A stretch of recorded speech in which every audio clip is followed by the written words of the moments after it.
Ell és escriptor, entre altres coses, perquè també escriu Expansión, escriu a La Vanguardia, diversos articles, i ens parlarà d'un tema molt interessant i que a molts dels que ens esteu veient us serà útil, espero, perquè és un llibre que és llibre amb exercicis, que es diu Continuar, vendre, tancar, apunts d'un empresari familiar.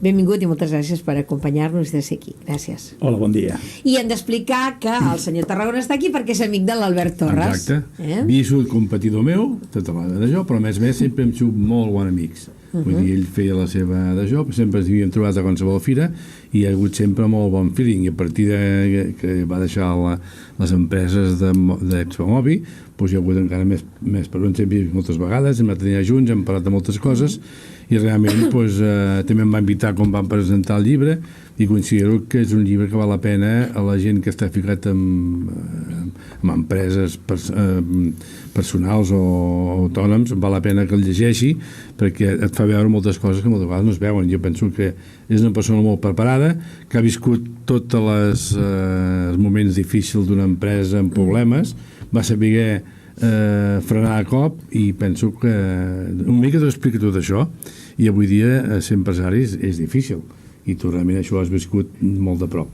En parlarem doncs de més de 35 anys d'experiència com a empresari i pot explicar-nos doncs moltes històries sobre el que ha viscut com a empresari a nivell familiar, el llibre, que a més està molt bé perquè hi ha uns textos i aquí hi ha unes notes, però bueno, abans de començar la Gemma té una relació amb la seva família també, m'agradaria que ho expliquessis. Una relació doncs, de fa ja molts anys, parlem del 93, 94 fins al 98, doncs, treballant per vostès, pels senyors Tarragona, concretament a la botiga doncs, de Sant Fruitós i posteriorment doncs, que se me'n va això, el de l'emoció. Al revés.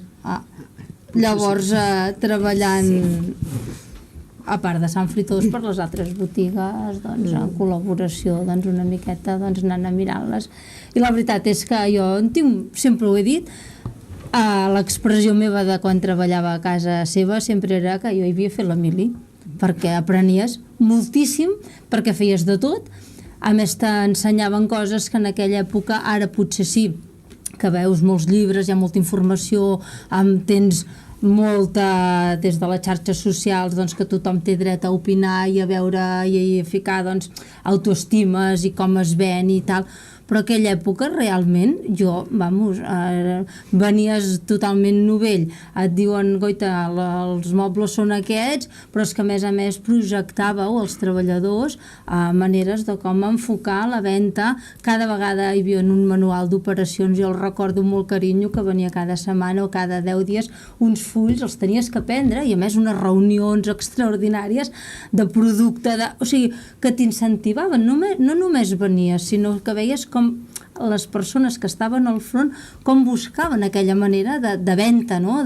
D'una idea d'ara regalem uns gelats, ara fem una sèrie de campanyes que ara ho fan doncs, altres botigues de mobles estrangeres i ens semblen unes campanyes fabuloses, però és que no els hi vam donar el valor que tenien a l'època perquè se'ls hi feien i les donàveu. Senyor Tarragona, després d'això ja... Avui ja no dir-ho, m'acabo de... Jo li decidia segurament, a més la Pilar i l'Albert tenen testimonis que em va dir el llibre, però jo hi vaig treballar amb el seu germà, amb l'Enric, vull dir, a mi se'm van obrir els ulls i la prova està que he guardat tot això. Avui preparada. I estem parlant de fa molts anys, estem parlant... Una cosa que sempre hem tingut molt clara és que a les empreses el principal actiu són les persones. Sí. No? I les persones són la inversió que més s'ha de cuidar, no? I les persones, el principal és la millor motivació de les persones és formar-la, no? Perquè si es forma, creix i desenvolupa, no? Com a persona, i això d'aquí és la principal fortalesa de qualsevol empresa, sobretot si és familiar. Si no és familiar també, però sobretot si és familiar. Ho he trobat molt bonic el que ha explicat abans l'Albert, que clar, quan una persona ja plega, doncs aquella persona possiblement amb qui has compartit moltes hores de la teva vida, però a partir d'aquell moment ja no serà així, que tu tinguis el detall d'acomiadar-la com ho fas, això és molt maco. Home, jo penso que val la pena, perquè una persona si ha estat molts anys amb tu i s'ha portat bé i correcte, Quan se jubila, també ell també ho agraeix que hi hagi un acte amb tota la colla de la gent, clar que sí. Jo penso que val la pena, això. Continuar a vendre, tancar punts d'un empresari familiar. Com neix aquest llibre? Aquest llibre com neix? Bueno, jo no sóc escriptor, jo sóc conseller d'empreses familiars, quan vaig deixar el negoci de mobles, i com a conseqüència d'això vaig fer el llibre. Que resultava que els meus clients, la gent que feia reflexions d'empresa, em deien, escolta'm, això que hem parlat, documenta-ho, dona'ns uns papers. I doncs aquí va sortir aquest llibre, que segurament la gent, quan se'l llegeixi, dirà, el tipus de mentalitat que hi ha darrere és la mateixa dels apunts que tenia, curts, concrets, amb preguntes i ajudant a treballar. I amb el llibre realment no hi ha res nou. No explico res nou, no explico res que no estigui en un altre lloc.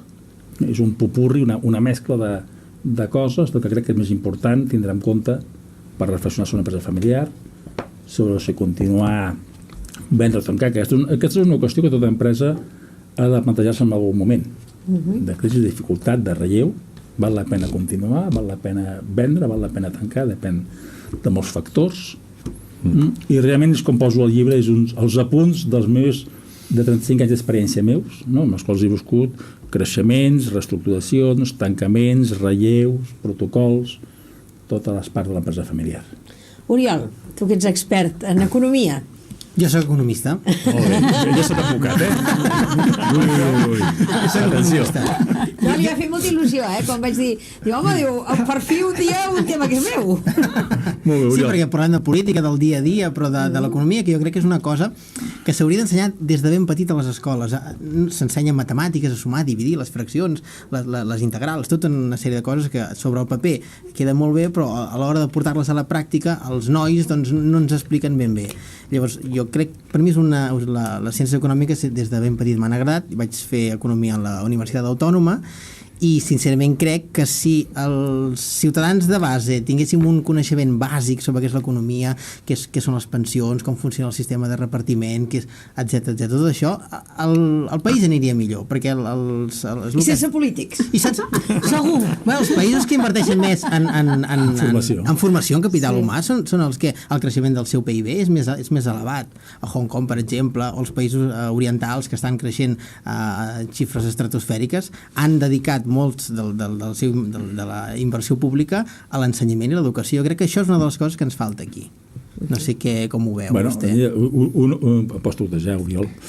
Una cosa que jo faig, per exemple, és col·laboro amb FEMCAT amb xerrades d'empresa-escola, que anem a diferents escoles, a gent de batxillerat, a explicar-los què és ser empresari, què és una empresa, aquella gent que està acabant els estudis, que ha de decidir què fa, i que segurament amb un 80% treballar en una empresa, salvo que sigui funcionari, treballar en una empresa pròpia, familiar o no familiar.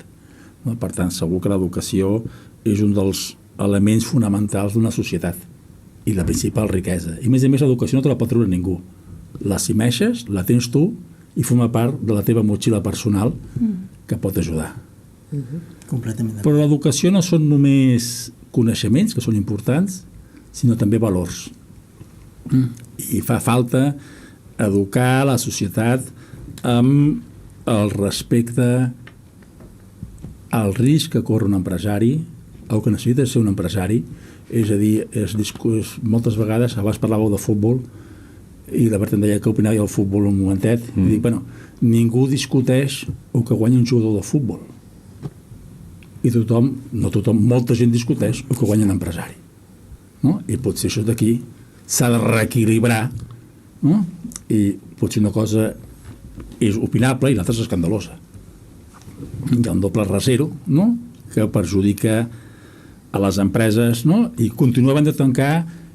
Molta gent es planteja el relleu generacional, algun dia és molt difícil, perquè compensa l'esforç, la dedicació, i molta empresa nova que comença, moltes startups, quan parles amb ells, el que tenen en mente no és continuar, és posar-la en marxa, créixer valor i vendre-ho. Vostè dedica un capítol a vendre l'empresa familiar i parla fins i tot del cant del cigne, dels moments abans de què vens l'empresa. És un moment traumàtic?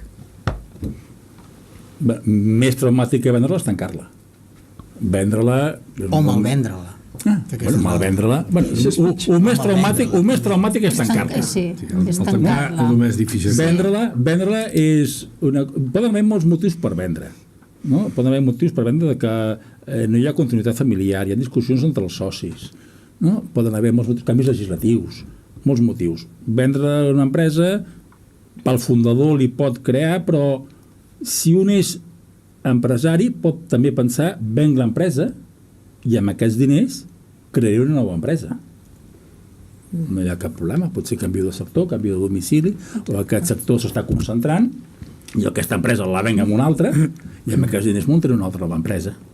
Per tant, no? El vendre no és, pot tindre discussions, sobretot de quan val l'empresa, aquest és el gran problema, quin valor té, que el valor sentimental No compta. moltes vegades no és objectiu. El que és realment traumàtic és tindre-la que tancar, sobretot si ho té que fer el fundador o el continuador familiar. Jo veient això, i ara amb la paraula cal que jo pensava ara, això, o sigui, llegeixo el títol i és com un títol, això, no? Molt d'empresari, no? Però jo penso que qualsevol empresari, no he llegit el llibre, prometo llegir-lo, però qualsevol empresari, o la majoria, a part d'aquesta pregunta de vendre, tancar, què fem, suposo que hi ha aquesta part emotiva que deu jugar-hi moltíssim i durant moltíssim de temps, no? Per decidir el què fer, o no? La part sentimental, la part... tota aquesta part suposo que hi deu comptar, vull dir, el títol en si és com fred, no? Vull dir, és d'empresa i punt, no? Però jo penso que qualsevol empresari, i més familiar té, o no, però més familiar té, la part emotiva, la part del cor deu comptar-hi molt, La part emocional té un gran pes, moltes vegades intentem racionalitzar les decisions, fer veure que són racionals i moltes vegades han decidit per sentiment i després racionalitzem. Aquesta és la realitat. No? Llavors, prendre aquesta decisió... Per això, per prendre aquesta decisió, sol ser bo tindre algú que et doni consell extern, que et doni un punt de vista extern més objectiu. Al final, la decisió té que ser d'un mateix. I no hi ha decisió bona o dolenta. L'important de prendre una decisió, de continuar a vendre o tancar, és analitzar les diferents alternatives, valorar els diferents beneficis, pros i contres que s'estan tinguent, i llavors decidir. I la decisió no serà intel·ligència artificial, acaba sent al final un factor també de sentiment i més que de sentiment, de voluntat. Què prefereixes, anar al mar o a la muntanya? Tot és bo, però anar al mar o a la muntanya o quedar-te a casa, si tot pot ser bo. Què vols fer? És el que has d'analitzar les opcions i valorar-ho correctament. Suposo que el tindre personal, llogat i això és la part més amarga, no? No ja no que pel fet d'empresari, sinó pel fet d'aquelles persones que et sents responsable de les famílies, no? Suposo que és la part que us restava més o que deu restar més a un empresari, no? És que, un empresari, una empresa, per exemple, com el tema meu, ell era una empresa molt més gran que havia tingut moltes botigues. Al moment que has d'acomiadar una persona, verdaderament ho passes tan malament tu com ell, perquè al final és fotut. Això que és la part més...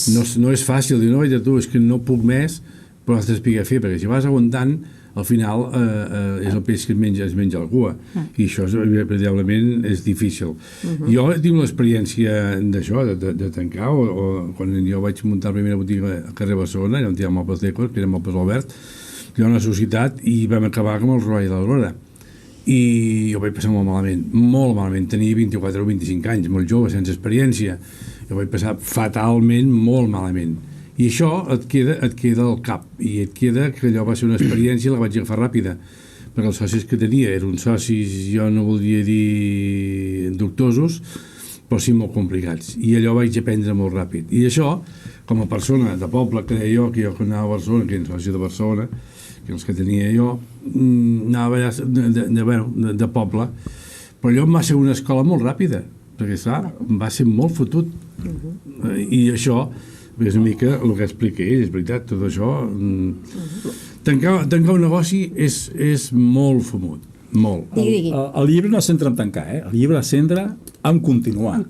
És a dir, el 80%... És la primera paraula. El 80% del llibre es centra en continuar. Bueno, és que les empreses familiars tenen la vocació de continuïtat.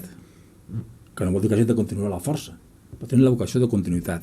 I una empresa on, salvo que vulgui fer un pelotazo, no? I posa esforç, posa dedicació i té la voluntat de continuar. Hem de tenir en compte que les empreses familiars són el 88% de les empreses de Catalunya i quasi el 75% del valor afegit de Catalunya, per tant, que són la base. No? I la sobretot és continuar, però el que passa que després tenen un cicle de vida, no? I que continuar per obligació també a vegades pot ser un mal regal.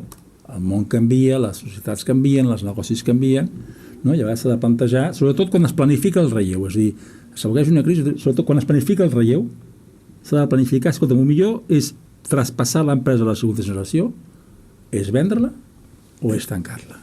No? Sobretot tenint els números sobre la taula, una de les coses que potser pesa més en aquest pes sentimental és quan el negoci no acaba de rotllar bé, i un dels grans problemes que tenen moltes petites i mitjanes empreses és que van endeutar-se per continuar seguint la seva activitat, quan realment a vegades seria millor acabar-la d'una forma decent que no acabar-la sortint en llistats de morosos, en llistats d'impagats, que llavors això ja és el pitjor de lo pitjor per la reputació, bàsicament no només del nom de l'empresa sinó dels seus gestors administratius, crec. Vostè parla... Digui. Jo ho explico, hi ha moltes empreses que són zombis, que estan mortes i continuen visquent, no s'han donat compte. Que el món ha canviat, que el seu sector ha canviat. Aquest és un dels problemes. Llavors, una empresa zombi és no traspassar-la. No? Primer que és una empresa, familiar és empresa. Familiar és l'adjectiu. Primer és de ser negoci, de funcionar, ser rendible, tindre perspectives, no? I a vegades continua existint quan ja està morta. El sector ha canviat, però no paga un lloguer molt baix, està no sé què, llavors són empleats familiars, no? A vegades la gent pensa que l'empresa familiar es cobra molt, però és que a vegades es cobra menys. No? Llavors, pot donar... Jo li voldria demanar, aquestes empreses que van a assessorar a les empreses familiars, perquè moltes vegades dins de l'empresa, doncs amb el rol de pare, fill, nebot, doncs no t'acabes de donar compte que allò no funciona. En canvi, a vegades doncs, es lloguen empreses exteriors perquè expliquin el que està passant. Després hi ha ball de bastons també, però això és bo o és dolent, aquestes empreses exteriors que assessoren? Quin paper hi fan? Al igual que un bon metge, al igual que el metge o l'advocat, la qüestió és encertar qui t'assessora. Si és un bon professional, que és la immensa majoria, és bo. El que està dintre té una visió parcial de la realitat. Es passa a tots. Algú de fora, la majoria del que et diu ja ho sabràs, no? Però et dona una perspectiva diferent. Pots agafar algú de fora perquè t'analitzi la part de negoci, que seria un tema, l'altre és la part de família empresària. No? I aquí moltes vegades el que falta és simplement, que és molt fàcil de dir, és diàleg. Moltes vegades el que menys hi ha en una família empresària és diàleg. I en molta empresa familiar no falta també una mica potser entrar avui en dia doncs, per noves tecnologies, per tot com està evolucionant, de vegades potser l'empresa familiar, parlo almenys de petita i tal, no té o mitjans o no vol o li fa por aquest pas, no? De moure's exactament com s'està movent el món. No pot ser això també una d'aquestes coses? Però això no es passa a l'empresa, això es passa a tothom. És a dir, el canvi és el que dona més por. Canviar, sortir de la zona còmoda, descobrir un nou, enfrontar-te a un nou, que és inevitable. Aquest és un gran hàndicap. Clar, i el relleu generacional, si no es fa a temps, amb els canvis que hi ha ara, estar al dia és com molt difícil. El que passa que jo això ho he viscut més d'una vegada. Quan agafes una empresa de fora que et ve, t'estudia l'empresa, te l'endreça i te la vol tirar endavant i te l'analitza, si aquella persona no és valenta, que vol dir que no és valenta, explicar el que ha vist i tenir nassos d'explicar-ho davant el Consell o davant la família, al final tots acotxem les orelles i anem continuant. Ara, jo he vist, i algú ho sap de prop, tu, Dolors, ho has viscut també al meu costat, a dir... No la seva empresa, No, la meva empresa, no. Però ho has viscut... Has fet bé de puntualitzar, perquè que jo també sé de què va, no deia res. No direm el què, que tingui el valor de dir, no, és que aquí el problema és aquest senyor. Clar, això, l'assessor que et ve ha de ser estar molt segur del que diu. Bueno, perquè, que és una mica el que deia ara el Jordi, Vull dir, suposo que hi ha metges i metges, advocats, consultors i consultors, i professors i professors, Vull dir, en el món aquest, doncs, hi ha de tot, i de vegades doncs, t'ensopegues amb qui no t'ha fet el treball prou bé, no? Que és el que deies abans. Una pregunta amb un assessor és, escolti'm, a quants clients ha deixat vostè? Digui'm 2 clients que ha deixat vostè voluntàriament. No? Perquè és independent realment o que està assessorant per la factura. No? Si és independent hi ha clients que els deixarà, perquè dirà, escolti, miri, jo aquest producte, això d'aquí no continuo. Aquest tema, si vostè no fa això i això, jo no continuo amb aquest projecte. Sí, però segur que si el consultor, per dir alguna cosa, no és un consultor 9 i mig, tampoc et contestarà aquesta pregunta. Bueno, si no et contesta ja saps alguna cosa. No, vull dir, no et contestarà la veritat. Jo començo el llibre precisament parlant dels consultors. No sé, vosaltres no coneixeu l'acudit del Pixapins, que va pel camp amb un remedi d'ovelles? No, ja el pot explicar, ja. Sí, va. Hi ha un Pixapins que anava pel camp i es va trobar amb un remedi d'ovelles i li va dir, mestre, si en diu una quanta centem, en dona una? El ramader se'l va mirar tranquil·lament de baix a dalt i li va dir, val. I després d'una estona donant voltes i fent números, el Pixapins va dir 137. Va agafar un i se'n va anar cap al cotxe. Llavors el ramader li va dir, vostè és consultor, veritat? Com ho sap, va dir el Pixapins. Molt senzill. Ha vingut sense que ningú li demanés. Em diu el que jo ja sé i s'estan portant el meu gos.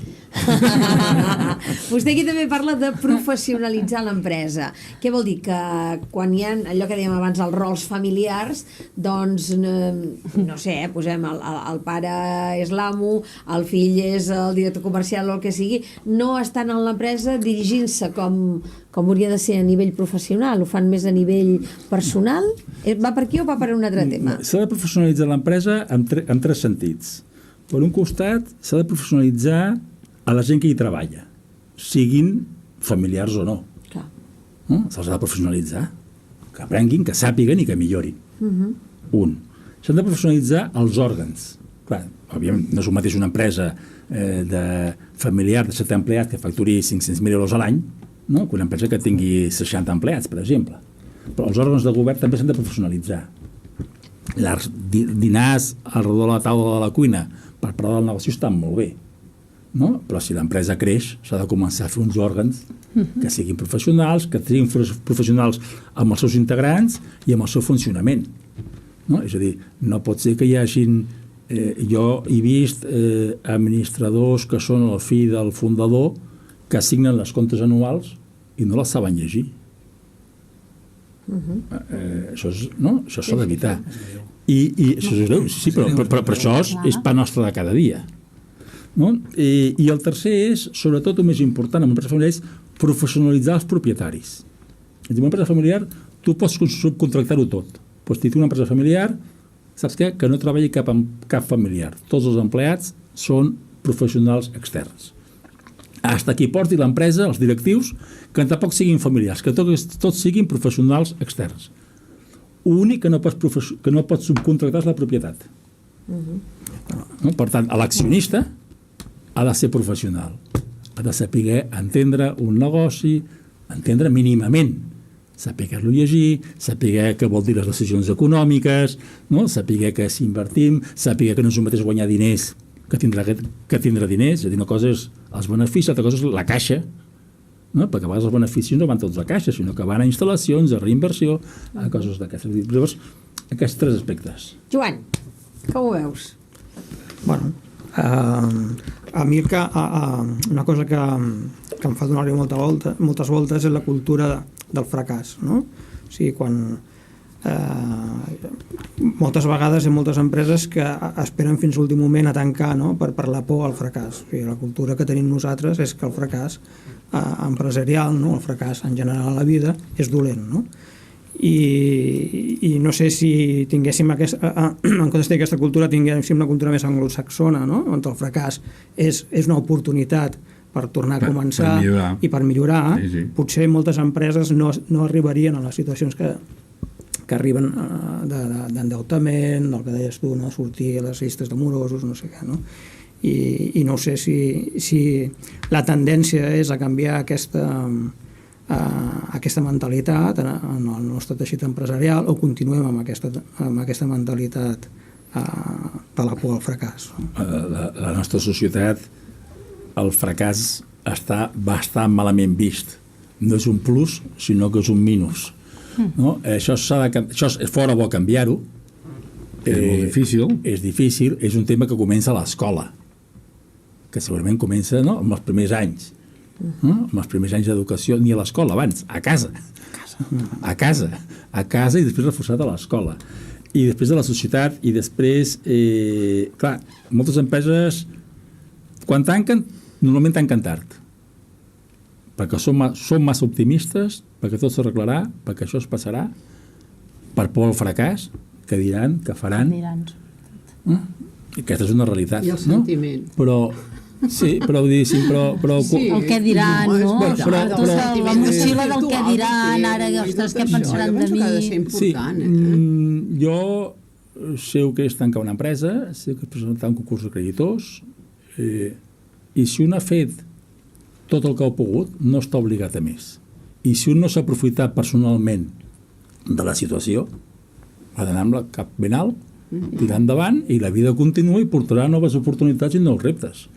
El seu llibre va estructurat, ja hi penso, Oriol, però va estructurat en diferents capítols, cada un doncs, està dedicat a una temàtica, i aleshores després vostè planteja les preguntes sobre treballar aquella qüestió, es contesta sí i no, i després una sèrie de notes, no?, que la gent doncs, poden prendre, suposo que serien les reflexions personals de cada persona al llegir el capítol.